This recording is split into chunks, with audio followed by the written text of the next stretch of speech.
What's going on, Laker fans? Appreciate you guys tuning in on this Monday morning. Hopefully everybody had a nice weekend.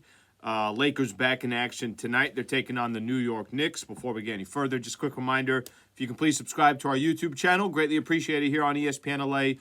Ton of content always coming up around Lakers basketball. And then, of course, streaming all of our live shows, streaming a lot of Dodgers content, Lakers content. So please subscribe if you guys don't mind. So Lakers got the New York Knicks coming up. Knicks 14-11 on the season. Lake Show, by the way, 15-11. Very disappointing road trip, if you ask me.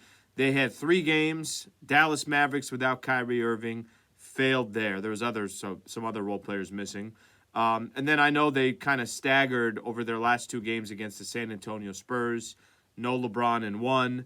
No Anthony Davis, no Cam Reddish, and no D'Angelo Russell in that second game from Friday. And Lakers eventually lose that game. So they get 1-2 on a road trip that I thought was so realistic to potentially go 3-0, kind of put themselves in a position where we can look at kind of the momentum growing coming out of that in-season tournament. I think there was a lot of things that we thought there was some great potential on, but that does not happen. So Lakers got to turn the page and get back to work. Knicks, give everybody just kind of an idea about the New York Knicks. Jalen Brunson had a game last week. It was against the Phoenix Suns. It might have been on Friday, the same day Lakers were playing the San Antonio Spurs. And the dude just absolutely went off, was 9 for 9 from the three-point line, was 50 points, I think, is what he ended up scoring, but the 9 for 9 from 3 is just insane. So Brunson leads the way for the New York Knicks. No real kind of surprise or shock there. He's averaging about 25 points. Our old friend Julius Randle, obviously a former Los Angeles Laker, one of the players that the Lakers drafted when they had those high picks for a number of years. R.J. Barrett, a nice player. Emmanuel Quickley, a nice player. Josh Hart, a player that certainly gets it done for them. Quentin Grimes. So they got some guys. And the Knicks are the type of team that also, no question about it, more of a grit and grind team. Roll up their sleeves, come to work every day. That kind of is the philosophy of Tom Thibodeau anyways. So that gives you a little bit of an idea there.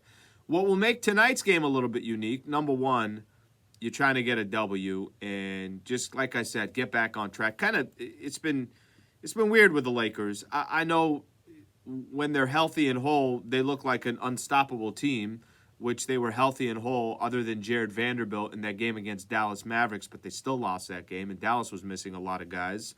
But there's been a little bit of it seems like the foot comes off the gas once that in-season tournament was over. And now the Lakers, understand and know that there's still a lot more time left before the playoffs come or before the trade deadline comes or anything along those lines. But this week alone, you got a lot of matchups. At Chicago, not that big of a deal, but I guess anybody can beat anybody on any given night. Second of a back-to-back. At Minnesota, best record in the Western Conference. Then you got Oklahoma City. Then you got Boston. So you got some games here before the month of December is all said and done, where the Lakers, be careful here. You don't want to start going on one of those, you lost 4 of 5 or 5 of 6 or something along those lines, especially after some of that momentum that you built. What makes tonight a little bit unique too, so the in-season tournament, the banner is going up. I think that's what it is. I think this is part of, I've given my opinion on this, so I don't think we got to get back in all that stuff. But the Lakers will, at some point, throw a banner up, and I'm curious to see what it looks like, how big it is, where it's placed, how it's differentiated from the actual 82-game full-season championships. So I'm curious. I think there's a lot of curiosity of what goes into tonight's game and some curiosity of how the Lakers they're going to find a way to highlight LeBron and Anthony Davis for getting that first all-in-season tournament. Both of those players were in that, and then they're going to find a way to obviously put that banner up. So aside from the actual basketball game, there's other stuff going on that's clearly related to the in-season tournament. Then we could put a bow on the in-season tournament and literally start moving on from there and see if the Lakers can start stacking up some W's moving forward.